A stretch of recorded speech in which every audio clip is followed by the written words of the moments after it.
Eight Cousins by Louisa May Alcott. Chapter 9. Phoebe's Secret. "Why do you keep smiling to yourself, Phoebe?" asked Rose as they were working together one morning, for Dr. Alec considered housework the best sort of gymnastics for girls. So Rose took lessons of Phoebe in sweeping, dusting, and bed-making. "I was thinking about a nice little secret I know and couldn't help smiling. Shall I know it sometime?" "Guess you will." "Shall I like it?" "Oh, won't you, though?" "Will it happen soon?" "Sometime this week." "I know what it is.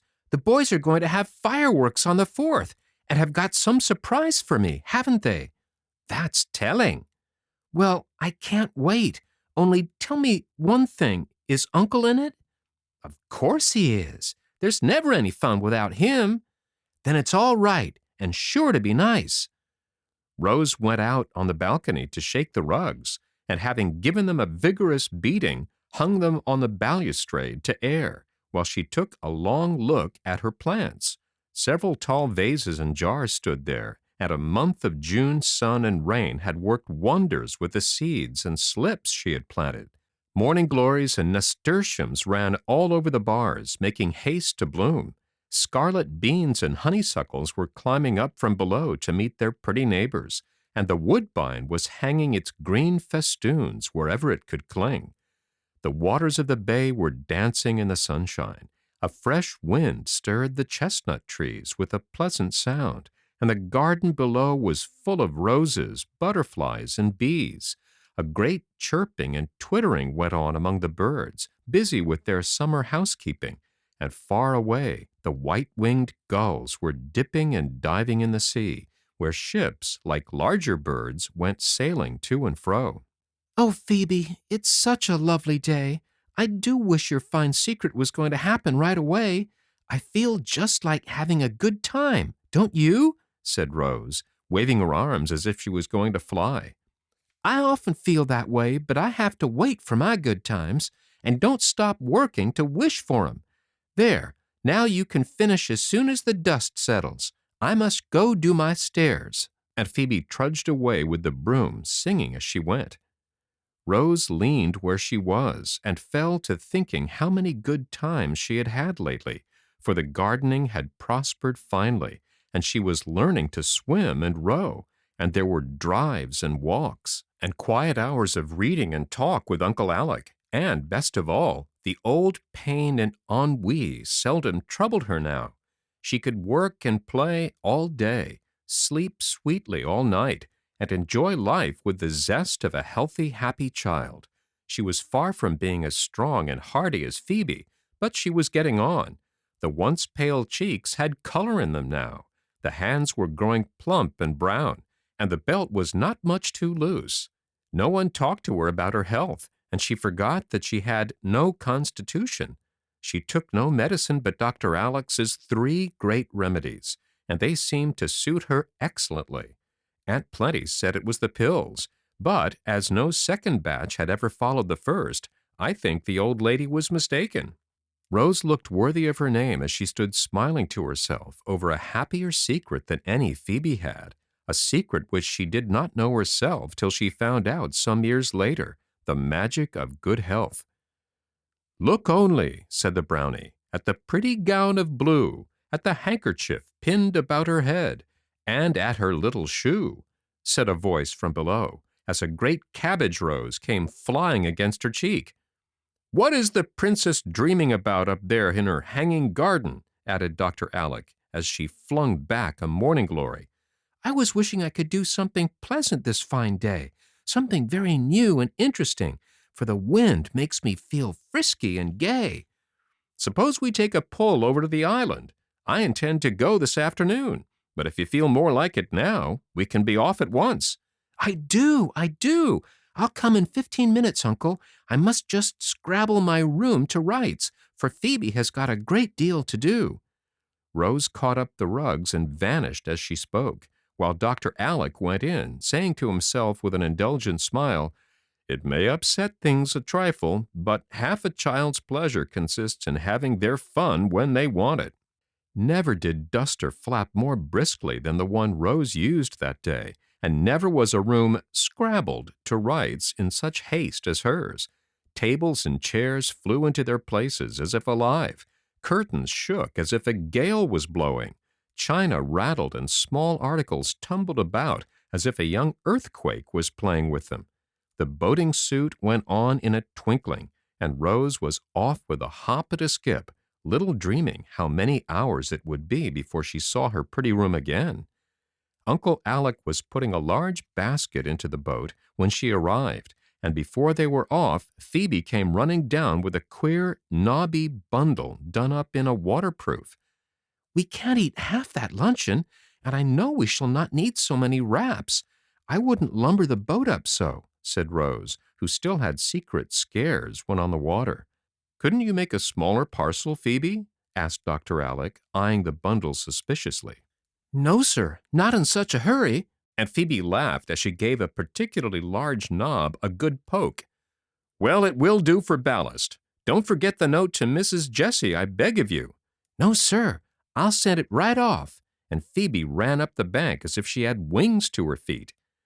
"We'll take a look at the lighthouse first, for you have not been there yet, and it is worth seeing. By the time we've done that, it will be pretty warm, and we'll have lunch under the trees on the island." Rose was ready for anything and enjoyed her visit to the lighthouse on the point very much, especially climbing up the narrow stairs and going inside the great lantern. They made a long stay, for Dr. Alec seemed in no hurry to go, and kept looking through his spyglass as if he expected to discover something remarkable on sea or land. It was past 12 before they reached the island, and Rose was ready for her lunch long before she got it. "Now this is lovely. I do wish the boys were here. Won't it be nice to have them with us all their vacation? Why, it begins today, doesn't it? Oh, I wish I'd remembered it sooner, and perhaps they would have come with us," she said, as they lay luxuriously eating sandwiches under the old apple tree. "So we might. Next time we won't be in such a hurry. I expect the lads will take our heads off when they find us out," answered Dr. Alec, placidly drinking cold tea. "Uncle, I smell a frying sort of smell," Rose said, pausing suddenly as she was putting away the remains of the lunch half an hour later. "So do I. It is fish, I think." For a moment they both sat with their noses in the air, sniffing like hounds. Then Dr. Alec sprang up, saying with great decision, "Now, this won't do. No one is permitted on this island without asking leave. I must see who dares to fry fish on my private property." Taking the basket on one arm and the bundle on the other, he strode away towards the traitorous smell, looking as fierce as a lion, while Rose marched behind under her umbrella. "We are Robinson Crusoe and his man Friday going to see if the savages have come," she said presently, for her fancy was full of the dear old stories that all children love so well. "And there they are, 2 tents and 2 boats as I live. These rascals mean to enjoy themselves, that's evident." "There ought to be more boats and no tents. I wonder where the prisoners are." "There are traces of them," and Dr. Alec pointed to the heads and tails of fishes strewn on the grass. "And there are more," said Rose, laughing, as she pointed to a scarlet heap of what looked like lobsters. "The savages are probably eating their victims now. Don't you hear the knives rattle in that tent?" "We ought to creep up and peep. Crusoe was cautious, you know, and Friday scared out of his wits," added Rose, still keeping up the joke. "But this Crusoe is going to pounce upon them, regardless of consequences. If I am killed and eaten, you seize the basket and run for the boat. There are provisions enough for your voyage home." With that, Uncle Alec slipped round to the front of the tent, and casting in the big bundle like a bombshell, roared out in a voice of thunder, "Pirates, surrender!" A crash, a shout, a laugh, and out came the savages, brandishing knives and forks, chicken bones and tin mugs, and all fell upon the intruder, pommeling him unmercifully as they cried, "You came too soon. We're not half ready. You've spoilt it all. Where's Rose?" "Here I am," answered a half-stifled voice, and Rose was discovered sitting on the pile of red flannel bathing clothes, which she had mistaken for lobsters, and where she had fallen in a fit of merriment when she discovered that the cannibals were her merry cousins. "You good-for-nothing boys! You are always bursting out upon me in some ridiculous way, and I always get taken in because I'm not used to such pranks. Uncle is as bad as the rest, and it's great fun," she said, as the lads came round her, half scolding, half welcoming, and wholly enjoying the double surprise. "You were not to come till afternoon, and Mamma was to be here to receive you. Everything's in a mess now, except your tent. We got that in order the first thing, and you can sit there and see us work," said Archie, doing the honors as usual. Rose felt it in her bones, as Dolly says, that something was in the wind and wanted to be off at once, so I let her come, and should have kept her away an hour longer if your fish had not betrayed you, explained Uncle Alec, subsiding from a ferocious Crusoe into his good-natured self again. "As this seat is rather damp, I think I'll rise," said Rose, as the excitement lessened a little. Several fishy hands helped her up, and Charlie said, as he scattered the scarlet garments over the grass with an oar, "We had a jolly good swim before dinner, and I told the brats to spread these to dry. Hope you brought your things, Rose, for you belong to the lobsters, you know, and we can have no end of fun teaching you to dive and float and tread water." "I didn't bring anything," began Rose, but was interrupted by the brats, otherwise Will and Geordie, who appeared bearing the big bundle, so much demoralized by its fall that a red flannel tunic trailed out at one end and a little blue dressing gown at the other, while the knobs proved to be a toilet case, rubbers, and a silver mug. "Oh, that sly Phebe! This was the secret, and she bundled up those things after I went down to the boat," cried Rose, with sparkling eyes. "Guess something is smashed inside, for a bit of glass fell out," observed Will as they deposited the bundle at her feet. "Catch a girl going anywhere without a looking-glass! We haven't got one among the whole lot of us," added Mac, with masculine scorn. "Dandy has. I caught him touching up his wig behind the trees after our swim," cut in Geordie, wagging a derisive finger at Steve, who promptly silenced him by a smart rap on the head with a drumstick he had just polished off.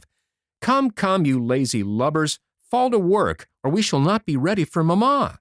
Take Rose's things to her tent, and tell her all about it, Prince. Mac and Steve, you cut away and bring up the rest of the straw, and you small chaps, clear off the table, if you have stuffed all you can. Please, Uncle, I'd like your advice about the boundary lines and the best place for the kitchen." Everyone obeyed the chief, and Rose was escorted to her tent by Charlie, who devoted himself to her service. She was charmed with her quarters, and still more so with the program which he unfolded before her as they worked. "We always camp out somewhere in vacation, and this year we thought we'd try the island. It's handy, and our fireworks will show off well from here." "Shall we stay over the 4th? 3 whole days? Oh, me, what a frolic it will be!" "Bless your heart, we often camp for a week, we big fellows, but this year the small chaps wanted to come, so we let them. We have great larks, as you'll see, for we have a cave and play Captain Kidd, and have shipwrecks and races and all sorts of games. Arch and I are rather past that kind of thing now, but we do it to please the children," added Charlie with a sudden recollection of his 16 years. "I had no idea boys had such good times. Their plays never seemed a bit interesting before, but I suppose that was because I never knew any boys very well, or perhaps you are unusually nice ones," observed Rose, with an artless air of appreciation that was very flattering. "We are a pretty clever set, I fancy, but we have a good many advantages, you see. There are a tribe of us to begin with, then our family has been here for ages, and we have plenty of spondulics, so we can rather lord it over the other fellows and do as we like. There, ma'am, you can hang your smashed glass on that nail and do up your back hair as fine as you please. You can have a blue blanket or a red one, and a straw pillow or an air cushion for your head, whichever you like. You can trim up to any extent and be as free and easy as squaws in a wigwam, for this corner is set apart for you ladies, and we never cross the line Uncle is drawing until we ask leave. Anything more I can do for you, cousin? No, thank you. I think I'll leave the rest till Auntie comes, and go and help you somewhere else, if I may. Yes, indeed. Come on and see to the kitchen. Can you cook? Asked Charlie, as he led the way to the rocky nook where Archie was putting up a sailcloth awning. I can make tea and toast bread. Well, we'll show you how to fry fish and make chowder. Now you just set these pots and pans round tastefully and sort of tidy up for a bit, for Aunt Jessie insists on doing some of the work, and I want it to be decent here. By 4 o'clock, the camp was in order, and the weary workers settled down on Lookout Rock to watch for Mrs. Jessie and Jamie, who was never far from Mama's apron string. They looked like a flock of bluebirds, all being in sailor rig, with blue ribbon enough flying from the 7 hats to have set up a milliner. Very tuneful bluebirds they were, too, for all the lads sang, and the echo of their happy voices reached Mrs. Jessie long before she saw them. The moment the boat hove in sight, up went the island flag, and the bluejackets cheered lustily, as they did on every possible occasion, like true young Americans. This welcome was answered by the flapping of a handkerchief and the shrill "rah, rah, rah" of one of the small tar who stood in the stern, waving his hat manfully, while a maternal hand clutched him firmly in the rear.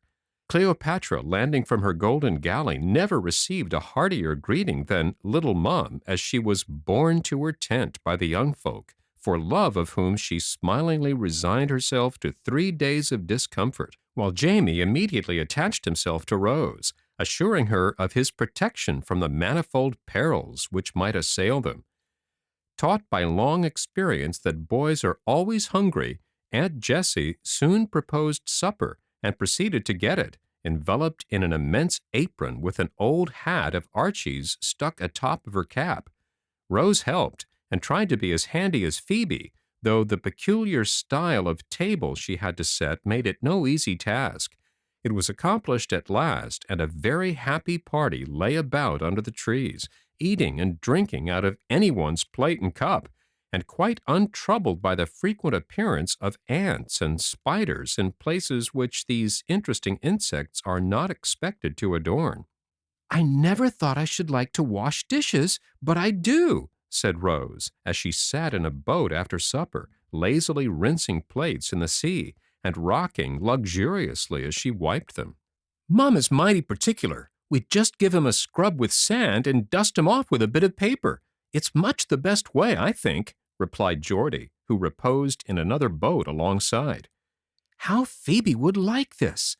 I wonder Uncle did not have her come.